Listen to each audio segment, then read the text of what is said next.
Boys and girls, I'm going to show you the process I use to learn how to make music in any genre. And today we're going to focus on drum and bass, but these concepts are pretty much the same for any genre. And in this video, I'm going to focus on recreating drums. So let's say you hear a cool drum pattern in a drum and bass tune, and you want to try to dissect it. Not just the sonic elements of it, but the pattern, which is arguably the most, well, one of the most important parts. The sounds are just as important too. And so what I'm going to do is I want to copy the drums from this song by Intersperse, great drum and bass artist. And the first thing I like to do is get the BPM of the song. So I use Mixed in Key Live here. I basically toggle it to listen and I hit play and it will pick up the BPM.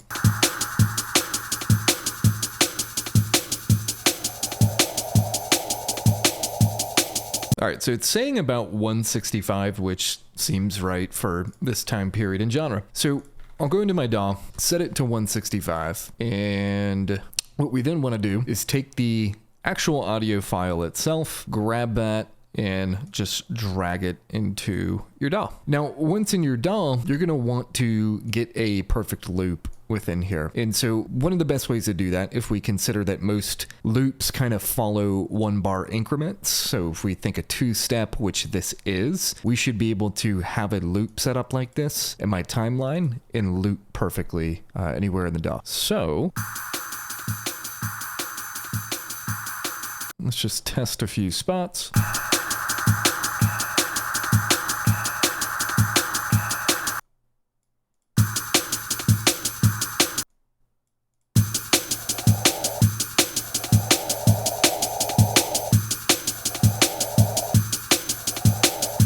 Okay, so we have a perfect loop here, and the next thing I'm going to do is just add a drum machine track and just drag some sounds in here, right? These sonically don't have to be the same sounds, right? That's something you can typically tackle later, or I would argue more importantly, again, is getting that core pattern down and then using your own sounds, varying that pattern, so on and so forth. But this is just such a great way to learn how music is composed. And so I'm going to come in and just drag this in, and so we can very clearly hear the kick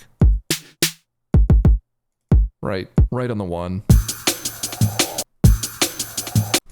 very clearly a 2-step. So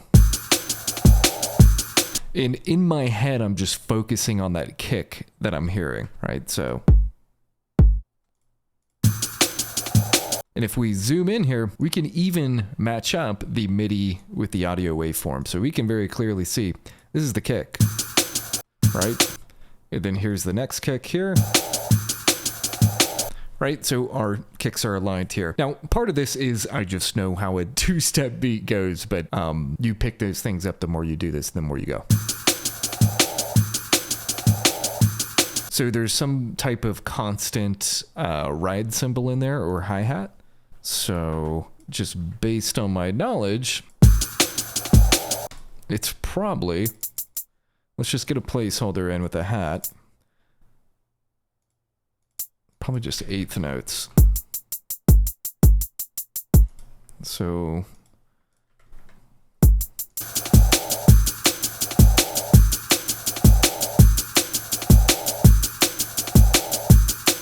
all right, we can see our snares here, right? Pretty common. Again, pretty common 2-step beat here. So we can, again, see, we know this is our kick. The waveform even looks different from the others. And then we know this is our snare. Because if we loop this up,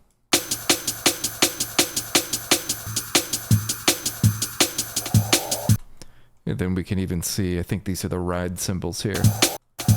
This is a little bit of a shuffle, but let's get our snares in. So let's unmute, come back in. Again, doesn't have to be the exact snare. Okay, so let's focus in on this little shuffle here we can hear.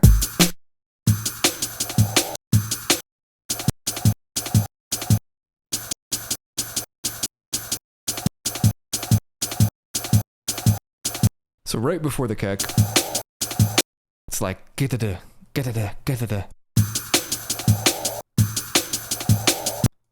So it's some type of snare.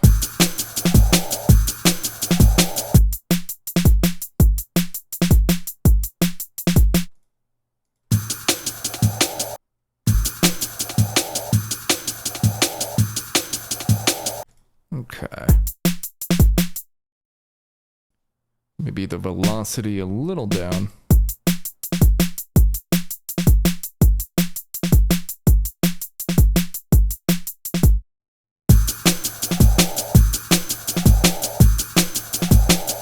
And that's the pattern right there. So pretty straightforward, right? Even if you don't know how a two-step pattern goes or a house pattern goes, this is a great way to, again, to learn and, play both files back and forth. And then if you do want to go a step further, try to replicate the sounds or find sounds that sound identical to that. Now, very often, these patterns will evolve as the song goes on. So something I'll sometimes do is just start in the beginning and hear what the beat sounds like and then slowly recreate all of it.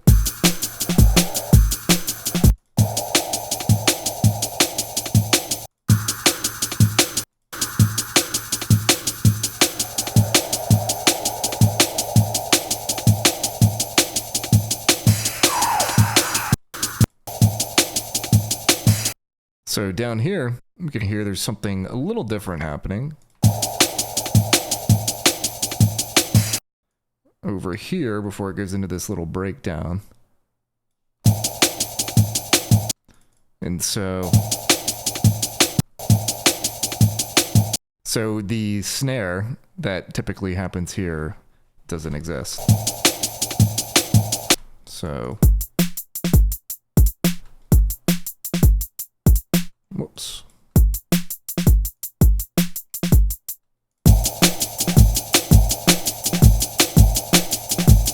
And that's how you do things, right? Pretty simple to do. And yeah, just wanted to show you this with you guys.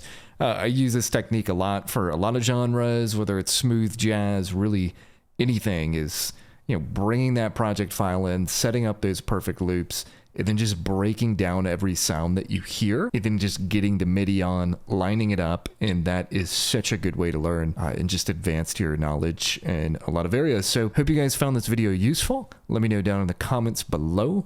Till next time, see you later.